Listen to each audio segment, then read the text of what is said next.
बारामती पुणे येथील एक तरुण आपल्या विवाहासाठी मुलीचा शोध घेत असताना त्यांची ओळख आंबेगाव पुणे येथीलच एका रेश्मा काटे नावाच्या महिलेशी झाली होती आणि त्या महिलेच्या माध्यमातून त्यांना राहता जिल्हा अहिल्यानगर येथील मंगल पठारे नावाच्या महिलेशी त्यांची पुन्हा ओळख झाली आणि या दोघंही महिलांच्या माध्यमातून 19 जून रोजी एक मुलगी पाहण्यासाठी ते राहता या ठिकाणी या मुलाकडील लोक आलेले होते आणि मुलगी दाखविण्याचा जो काही आपला पारंपरिक कार्यक्रम आहे तो त्यांनी त्या ठिकाणी आयोजित केला आणि त्या दरम्यान या मुलाकडील मंडळींना यांनी घरामध्ये कोंडून घेतलं आणि त्यांच्याकडून 2,30,000 रुपयाची मागणी केली।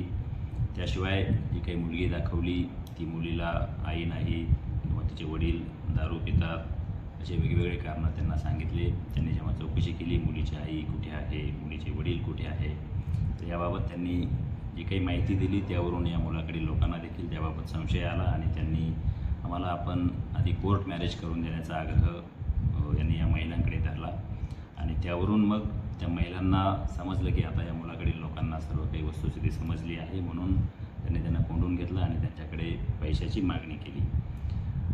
यावरून येथील जे फिर्यादी आहेत हे मुलाकडील लोक यांनी राहता पोलीस स्टेशन या ठिकाणी संपर्क साधला। राहता पोलीस स्टेशन या ठिकाणी फसवणूक खंडणी या कलमान्वये आपण गुन्हा दाखल केलेला आहे। याबाबत अधिकचा तपास करत असताना या ज्या काही महिला आहेत यांनी मुलीचं जे काही आधार कार्ड त्यांना व्हॉट्सअपवर पाठवलेलं होतं ओळख पटवण्यासाठी किंवा तिचा शाळा सोडल्याचा दाखला एक पाठवलेला दिसत आहे, ते दोन्ही कागदपत्र बनावट असल्याचा संशय आहे। त्याबाबत आपला तपास सुरू आहे। यातील जी काही मुख्य महिला आहे मंगल पठारे या महिलेवर यापूर्वीसुद्धा अशाच स्वरूपाचे 2 गुन्हे राहता पोलीस स्टेशन या ठिकाणी दाखल आहेत। असे जे काही विवाह इच्छुक मुलं आहेत त्यांना फसवणारी किंवा अशा मुलाकडील कुटुंबियांना फसवणारी ही एक टोळी असल्याचं प्रथमदर्शनी आत्तापर्यंत दिसून येत आहे। या गुन्ह्याचा पुढील सविस्तर तपास आपण करत आहोत।